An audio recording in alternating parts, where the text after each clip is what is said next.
इच्छित मन कामना सफला शिवम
पशु पक्षी आत्मा मनुष्य प्राणी प्राणाच्या चेहरा पाठीला बाहेर उठवत आहे याला काढीवर कोणाच आहे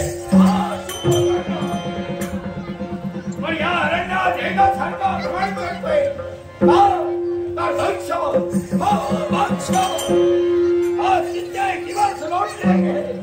माझ्या नेत्रासमोर एकही भक्ष्यप्रभाव पण आज एक सारखा विचार अंतरात थैमान करतोय विचाराला याच्या मुळाची कारण काय असेल यावी भक्षाच्या शोधार्थ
कारण या अरण्यावर घरात माझा आहे, माझा नावाचा रंग आहे, विश्वास रंग आहे.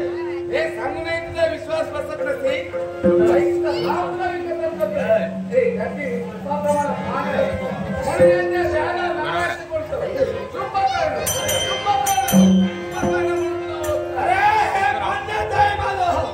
माझं नाव सांगण्यासाठी तत्पर आहे. या विश्वात या अरण्यात माझ्या नावाचा डंका घालतोय. प्रत्येकाचं माझ्या नावाचा छडे त्यावर सावे उभे राहत आहे. मग याच्या घडलेला प्रसंग तुला सांगतोय. जेणेकरून त्यानंतर माझ्यावर तुझा विश्वास असेल. अरे या अरण्यात वास्तव्य करत असताना एके दिवशी तुझ्या नारायणाची भक्ती करण्यासाठी तत्पर झाला. त्या सूर्य नारायणाला प्रसन्न करून घेतलं. सूर्य नारायण प्रसन्न होतो. तुला वरदान द्यायला गेलं. हे तरी सत्य आहे का?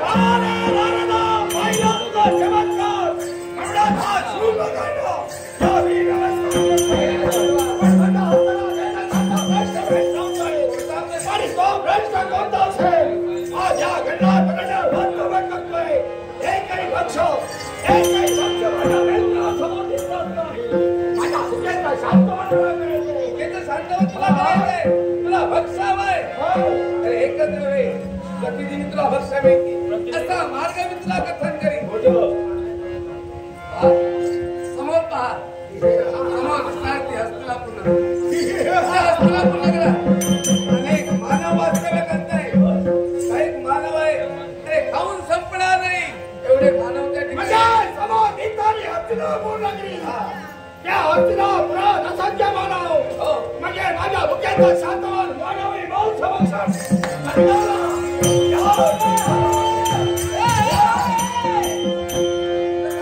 हस्तिनापुराच्या दिशेनं अरे त्या ठिकाणी तुला भक्ष्य मिळते नाही सांगता शरी उतरत्या पावला. पण त्या ठिकाणी गेल्यानंतर अरे त्यांचा शास्त्र आहे.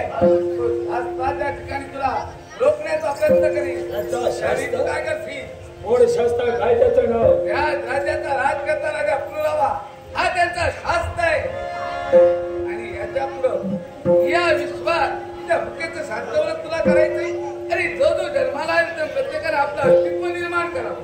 तू तुझं अस्तित्व निर्माण करण्यापर्यंत फक्त भुकेचं शांत विचार तू करतोय. या मी तू म्हणतोय या विश्वात माझ्या नावाचं अस्तित्व. हा अस्तित्व त्या नावाचा जय जयकार या विश्वात व्हायला हवा. मार्ग आहे. तरी ती राज्य तुला मी दाखविलंय. त्या राज्याचा जो राज करतोय त्या राजकर्त्याला निघण्यासाठी तत्पर हो.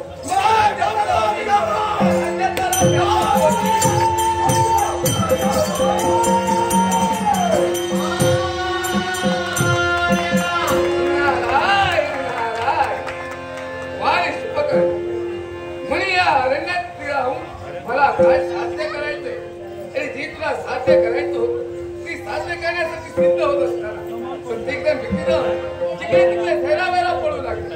भीतीचं वातावरण या ठिकाणी निर्माण झालं.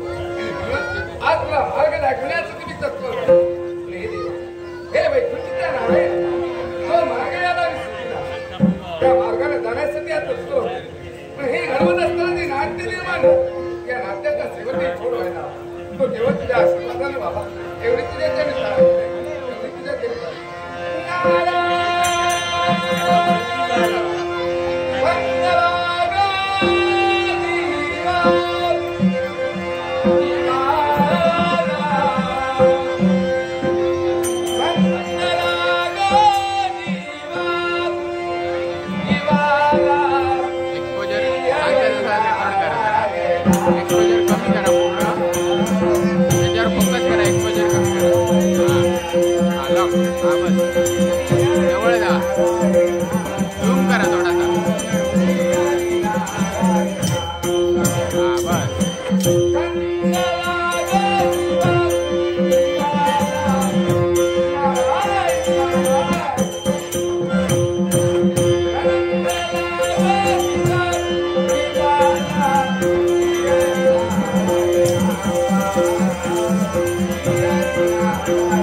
ज्ञानरूपी अंधकारात झाला. पण याच अज्ञानरूपी अंधकारावर मात ज्ञानरूपी भवसागर डोळ्यासमोर वापरण्यासाठी एकाच ज्ञानाची गरज. ते ज्ञान म्हणजे आध्यात्मिक ज्ञान. अशा आध्यात्मिक ज्ञानाची प्राप्ती आम्ही